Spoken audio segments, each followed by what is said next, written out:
L'exposition temporaire 2009 que présente le musée Bartholdi est consacrée cette année entièrement à Auguste Bartholdi et sa famille. Il y a quelques années de ça, j'avais présenté dans le cadre de Photofolie, ça remonte à peu près à 20 ans, et c'était au Coïfus et non pas au musée Bartholdi, une série de photographies représentant Auguste Bartholdi. Il m'a semblé qu'il était tout à fait intéressant de présenter dans sa maison natale, dans son musée, une sorte de parcours biographique du sculpteur, mais augmenté des portraits de membres de sa famille, du moins de sa famille proche, savoir sa mère Charlotte Bartholdi, son frère Jean-Charles Bartholdi et son épouse Jeanne-Émilie Bartholdi. C'est ainsi que sont présentées des photographies qui s'échelonnent entre 1854, ce sont donc les plus anciennes, jusqu'à 1907, dernière photographie connue de l'épouse d'Auguste Bartholdi. Cette exposition, c'est en quelque sorte une sorte d'introduction à la visite du musée. Avant de voir les œuvres du sculpteur, je crois qu'il est tout à fait intéressant de pouvoir le voir, lui, à travers de nombreuses photographies, puisqu'on le voit à l'âge de 18 ans et jusqu'à pratiquement à sa mort à l'âge de 70 ans. C'est donc tout un parcours de vie photographique qui est présenté et qui peut être mis en relation, chacune des photographies peut être mise en relation avec telle ou telle œuvre qu'il réalise l'année ou dans les années où la photographie a été prise. Donc le but premier de cette exposition est effectivement de familiariser le visiteur avec le sculpteur dont il va pouvoir admirer ou en tout cas apprécier les œuvres.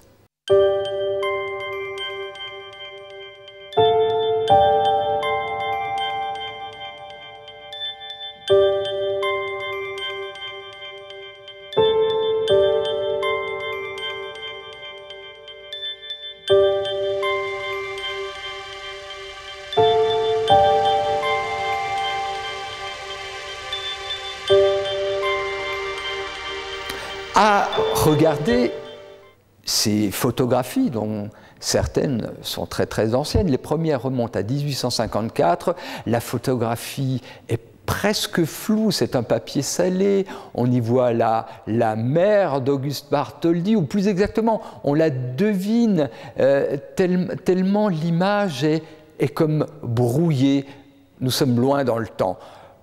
L'important, c'est de constater que dans la famille Bartholdi, contrairement aux apparences, la personne qui détient le pouvoir dans cette famille, car il y a toujours une personne qui a le pouvoir dans une famille comme partout ailleurs, n'est pas la personne à laquelle on pourrait penser, c'est-à-dire Charlotte Bartholdi. Les photographies représentant Charlotte Bartholdi nous la montrent sévère, austère, majestueuse, voire imposante, et l'on pourrait en déduire qu'effectivement, elle tient sa famille, elle tient les rênes du pouvoir. En réalité, il n'en est rien. Celui qui a le pouvoir dans cette famille, c'est Auguste, le petit dernier, le jeune Auguste, qui, par son charme, sa séduction, c'est un charmeur, un séducteur absolument prodigieux, et les photographies le révèlent, va lui imposer non seulement sa volonté à sa famille, parce qu'en réalité, il réussira à faire ce qu'il veut faire, mais encore, il fera en sorte que toute sa famille, à commencer par sa mère, le suivra, approuvera ce qu'il a envie de faire, en particulier de devenir artiste, ce qui n'était pas du tout évident tout de même au XIXe siècle, ce n'est pas un vrai métier. Il réussira à imposer sa volonté même à sa mère, qui toute sa vie se dévouera à son fils. L'exposition, ainsi que je l'ai dit, présente donc des portraits d'Auguste Bartholdi et de sa famille. Un certain nombre de portraits individuels. Mais il y a encore certains portraits de groupe. Bartholdi avec sa mère, Bartholdi avec son frère ou sa mère, et une série de photographies qui représentent Bartholdi au travail. Ce sont des photographies tout à fait intéressantes, puisque l'une des plus anciennes, elle date de 1854, peut-être 55, représente Bartholdi alors qu'il met la dernière main à sa première statue, sa première commande publique, savoir la statue du général Rapp. Il a 20 ans. On le voit aussi dans son appartement parisien, assis à une table de travail dans son atelier, ou encore en famille, avec sa mère, avec son épouse, à jouer de la musique. Vous avez Bartholdi, non seulement a des talents d'artiste, il dessine fort bien, il peint, il sculpte, mais il était également musicien. Sa mère l'était aussi, et on a un certain nombre de clichés qui montrent Bartholdi jouant du violon, sa mère au piano, ou encore sa mère, excellente musicienne, qui interprète des mélodies. Des scènes de genre familial qui nous permettent d'entrer, mettons, un peu plus intimement dans l'univers du sculpteur. La série de photographies qui est présentée cette année n'est évidemment pas exhaustive. Tous les portraits photographiques, en particulier d'Auguste Bartholdi, n'ont pas été montrés. Et malheureusement, certaines photographies que j'aurais beaucoup aimé présenter, je ne l'ai pas pu pour la bonne raison que nous ne les conservons pas. Il y a en particulier un fameux portrait photographique de Bartholdi réalisé par le grand Nadar que le musée ne conserve pas. Si jamais, chers téléspectateurs, dans vos collections, vous auriez une épreuve de cette photographie, croyez-moi, c'est avec un immense plaisir que j'en accepterai le don.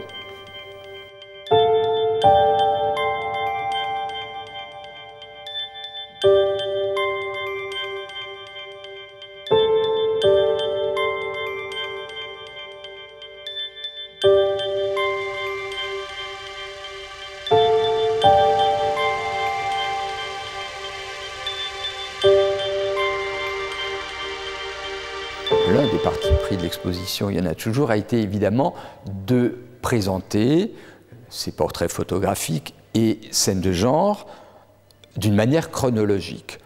On part donc des plus anciennes, évidemment, 1854, une photographie prise par Auguste lui-même dans le jardin de leur petite maison de campagne, où l'on voit sa mère, jusqu'en 1907. Bartholdi, en 1907, est mort déjà, puisqu'il meurt en 1904, mais la photographie datée de 1907 a été prise à Colmar, devant le monument que la ville de Colmar va consacrer à son illustre enfant, Auguste Bartholdi. C'est le monument qui se trouve actuellement devant le château d'eau.